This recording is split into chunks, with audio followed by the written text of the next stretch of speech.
এদিকে গেছে মহিলাটা ভাই যদি বামে যেত না তাহলে ধরা যেত ডানে গেছে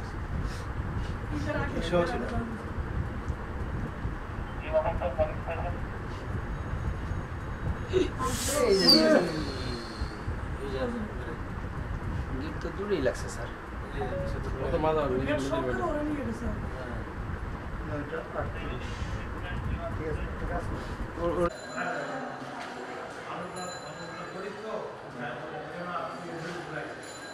ঘটনা ঘটার সময় আমি ছিলাম না, আমি রুমে ছিলাম। এখানে সিকিউরিটি ছিল, সিকিউরিটি আসে দেখলাম যে গাড়ি আমার এখানে যে ফ্ল্যাট ওনার এক মালিক নাম মফিদুল ইসলাম, উনি গাড়ি নিয়ে বেরোচ্ছে। বেরোনোর সময় ওই সিকিউরিটি আর গেট সহকারে ভেঙে নিয়ে অপোজিট সাইডে বাড়ির সাথে লাগাইছে। আমি এসে দেখলাম, তারপর ওই অবস্থা তা পেশেন্টকে আরেকটা সিকিউরিটির সাথে দিয়ে পাঠানো হয়। আর তারপরে স্যারেরা সাথে সাথে গেছে গাড়ি নিয়ে, যে সোহরাওয়ার্দী হসপিটালে নিয়ে গেছে। ওখানে নিয়ে যাওয়ার পরে মৃত্যুর ঘোষণা দিছে। জি, পরশুদিনকে ওনার ওয়াইফ শাশুড়ি দেশের বাড়ি গেছে, এটা শুনলাম। শোনার পরে ওনার নাকি একটা খালাতো বোন ছিল এখানে, ওই ওনার ওয়াইফের, তার মাধ্যমে বললাম যে বাড়ি একটা খবর দেন, তাকে আসতে বলেন। সেই ওনার মাধ্যমে তারা খবর পেয়েছে, তারা আসতেছে। যে মারা গেছে আনুমানিক হয়তো 28-30 এরকমের হবে। ঈদের আগের থেকে ডিউটি করতেছে। না না, আমি মারিনি, স্যারে ছিল। স্যারে ইঞ্জিনিয়ার মোহাম্মদ মফিদুল ইসলাম। আমি দেখি না এর আগে কখনো। না, আমি নতুন 26 তারিখে জয়েন করছি এই চাকরিতে। না, ঘটনা হচ্ছে কি, সকালবেলা এসে আমি গাড়ির চাবি নিয়ে গাড়িটা মুছলাম। মোছার পরে স্যারে হাঁটতে গেছিল, গাড়ির ব্রেক প্যাড ক্ষয় হয়ে গেছে। এখন ব্রেক প্যাড চেঞ্জ করবে, তা স্যারে আয়সা বলতেছে গাড়িটা বাইর করো, ব্রেকটা কতটুকু কী আছে আমি একটু দেখি। গাড়িটা বাইর করে স্যারেটা দিলাম, স্যারে বসলো, হালকা একটু এক্সিলেটার মারলো, মায়েরা একটু সামনে গেছে। স্যার মনে হয় ব্রেক করতে যায় এক্সিলেটার চাপ দিছে, চাপ দিলে গাড়ি দৌড় দিছে। দৌড় দিলে গাড়ি আসা গেট ভেঙে ছুঁড়ে চলে গেছে। এইটুকু। তারপরে তো আইসা গাড়ির থেকে স্যারে নামাইলাম, গাড়িটা আমি স্টার্ট বন্ধ করলাম। বন্ধ করার পরে দিকে তলে ওই লোকটা, পরে ওরা কোলে করে লয়ে হাসপাতালে গেছি। ওইখান থেকেই মাত্র আসলাম। গাড়ি ব্যাক করছে কেমনি এটা দেখি নাই আমি, এখানে আমি ছিলাম না, আমি ওরে নিয়ে চলে গেছি রিক্সায় করে হাসপাতালে। লাগছে তো নাকে মুখে লাগছে, শরীরের ভিতরে লাগছে, কোথায় কোথায় লাগছে এখন ডাক্তাররাই ভালো বলতে পারে। মারা গেছে কোথায়? হাসপাতালে। এখান থেকে সুস্থভাবে নিয়ে গেছিলেন? হ্যাঁ, এখান থেকে জীবিত অবস্থায় নিয়ে গেছি। কথা বলতে পারছিল? হ্যাঁ, কথাবার্তা বলতেছিল, এরকম মানে ভালো করে বলতে পারতেছিল না। মারা গেছে কোন জায়গায়? হাসপাতালে বসেই। আপনার সামনে মারা গেছে?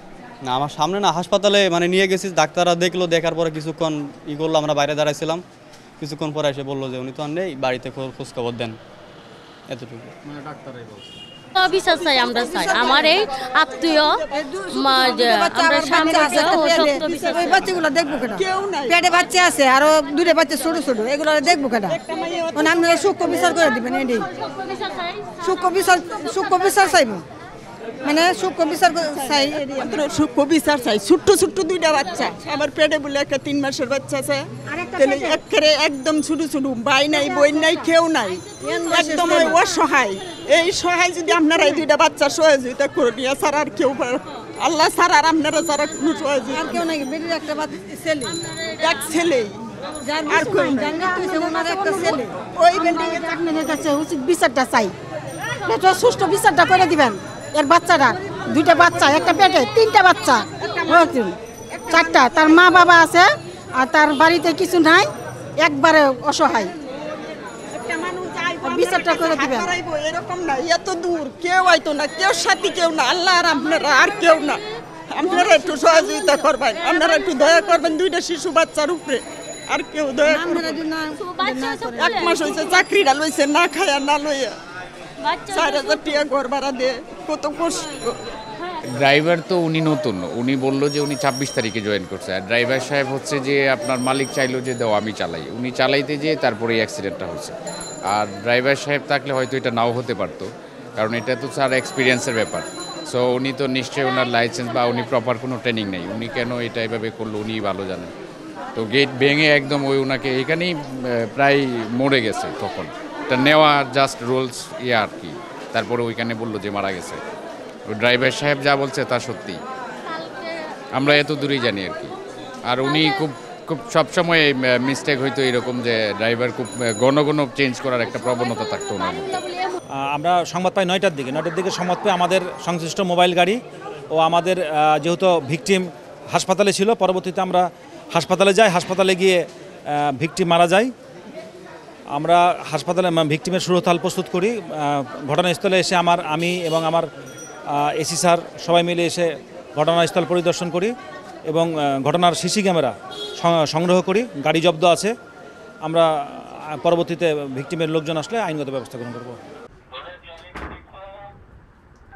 Charlie, is it control?